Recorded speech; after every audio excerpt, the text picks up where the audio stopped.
Oi, pessoal! Tô voltando aqui para falar para vocês sobre as opiniões consultivas da Corte Interamericana de Direitos Humanos. Quem tá acompanhando aí os posts anteriores sabe que esse é um pedacinho do meu mini curso sobre o Sistema Interamericano de Direitos Humanos, que está disponível no portal Adapta. É só acessar lá, são 4 horas bastante intensas sobre o funcionamento do sistema. E também trago para vocês o meu livro sobre a teoria crítica dos direitos humanos. Essa aqui está disponível no site da editora C. Então vamos começar. Agora nós temos a opinião consultiva 16, da 15 até a primeira, eu tratei nos posts anteriores. A opinião consultiva 16 trata do direito à informação sobre assistência consular no marco das garantias do devido processo legal. O que ela quer dizer? O estrangeiro que esteja preso, que venha sofrer determinada pena num outro país, ele tem direito à assistência consular. Ele não pode ficar incomunicável. Isso foi um caso que ficou bastante em evidência nas questões do corredor da morte. Eram pessoas que, principalmente nos Estados Unidos, eram condenadas à pena de morte e a elas não era oferecido o direito à comunicação ou assistência do seu consulado. Isso é vedado. Inclusive, nós temos aí o artigo 36 da Convenção de Viena, que garante ao estrangeiro esse tipo de direito individual, entre os direitos individuais garantidos, o direito à assistência consular. Claro que, para opinar dentro dessa opinião consultiva, a Corte se utilizou da normativa do âmbito do sistema interamericano. A Convenção de Viena foi usada somente de maneira indireta. E o Estado, ele tem sim, segundo a Corte, que sofrer responsabilização caso ele não garanta esse direito à assistência consular. Opinião consultiva 17, condição jurídica e direitos humanos das crianças. A Corte estabeleceu que os direitos humanos das crianças são obrigações erga omnes para o Estado.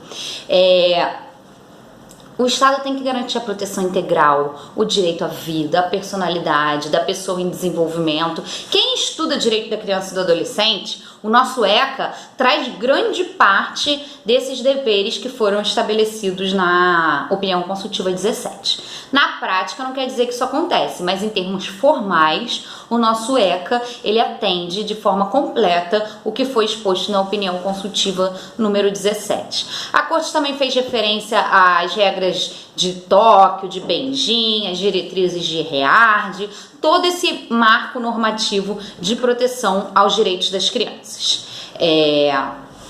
Agora, a opinião consultiva número 18, condição jurídica e direito dos imigrantes sem documento. É uma opinião consultiva muito simples, trata do fato de que o estrangeiro presente num outro país, ainda que sem o seu documento, ele tem que ter direito àquilo que o Estado se propõe a fornecer aos outros estrangeiros. Trata-se de uma norma de jus cogens. Aqui no Brasil nós temos várias decisões da STF que garantem ao estrangeiro direitos como o uso do SUS, o uso da assistência jurídica da Defensoria Pública. Então, o fato do estrangeiro estar sem documento não quer dizer que ele não vai poder usufruir desses direitos. É o que a Corte estabeleceu na opinião consultiva número 18. Opinião consultiva número 19.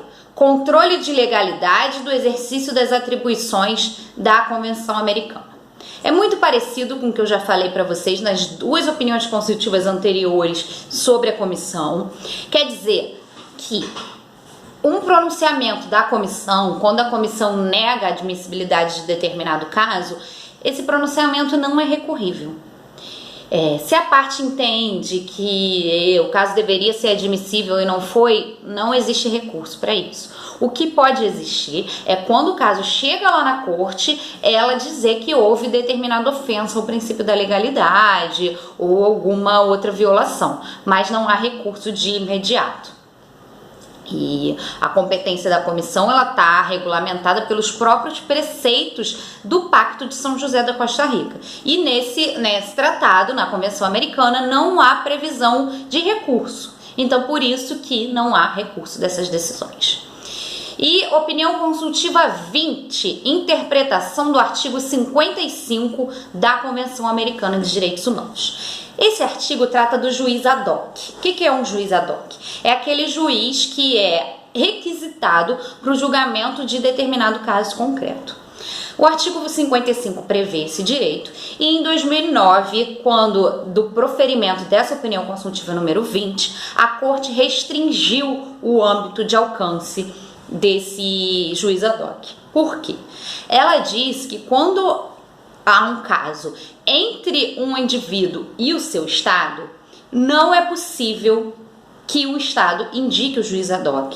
E tampouco é possível que participe do julgamento um juiz de nacionalidade desse Estado. Então, será que o artigo 55 perdeu o objeto? Não perdeu o objeto. Por quê? Ele persiste para os casos em que está em julgamento um caso de um Estado contra outro Estado. Isso é possível, mas isso nunca aconteceu. Nenhum Estado acionou até hoje a Corte Interamericana para alegar que um outro país do continente estava violando, desrespeitando a Convenção Americana. Então, esse artigo 55 ele existe só para esses casos, mas esses casos nunca ocorreram, tá bom? É isso, galera. Se inscreve aí no canal, dá um like, espero que vocês estejam gostando bastante desses meus posts sobre as opiniões consultivas. Tchau!